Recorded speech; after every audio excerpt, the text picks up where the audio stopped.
Ողջունում ենք ձեզ ևս մեկ օր, ինչպես հայտնի այսօր երկրորդ օրն է և պետք է հարթաքննությունը տեղի ունենա, կրկնեմ, դատարկ, փուչ, շինծու, անիմաստ և քաղաքական դրդապատճառներով պայմանավորված այս իրավական ֆարսը։ Շնորհակալություն, Ժողովուրդ ջան, որ ստեղ ենք, տեսնում եմ բազմաթիվ դեմքեր, ով շատ շուտվանից ճանաչում եմ, իրականում իրավիճակը պարզից պարզ է, այն ինչ մենք այսօր տեսնում ենք, դա դասական առումով քաղաքական հետապնդում է, ով ինչ ուզում ասի, ով ինչ ենթադրություն ուզում անի, դա այդպես է, ընդ որում նույնիսկ հպանցիկ ուսումնասիրությունը տվյալների, որոնք զետեղված են մամուլում կապված քրեական գործի հետ, ցույց են տալիս շատ պարզ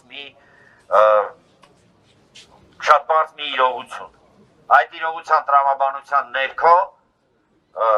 ոչ թե պարոն Ծառուկյանը ոչ թե մեղադրյալ պետք է ճանաչվի, այլ պետք է ճանաչվի տուժող, որովհետև այն ինչ տեղի է ունեցել, սա նոր պատմություն չի։ Իրանում իմիջիայլոց այս գործի շրջանակներում իրավական գործընթացներ էին տեղի ունեցել և իրանական պատկան մարմինները դատարանը որոշում էր ընդունել, որ հենց Գագիկ Ծառուկյանի հանդեպ է կատարվել թե մեքենայություն, թե հանցագործություն։ Հասկանալի է և հասկանում ենք, որ այս պարագայում կրկնեմ ևս մեկ անգամ ոչ մի իրավական, ընդհանրապես ոչ մի իրավական հիմքեր չկան։ Յուրաքանչյուր դեպքում մենք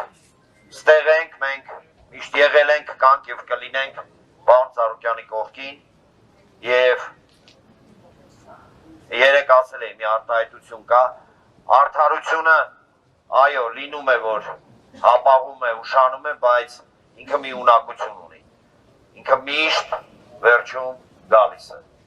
Ազատություն Ծառուկյանին, ազատություն, ազատություն, ազատություն։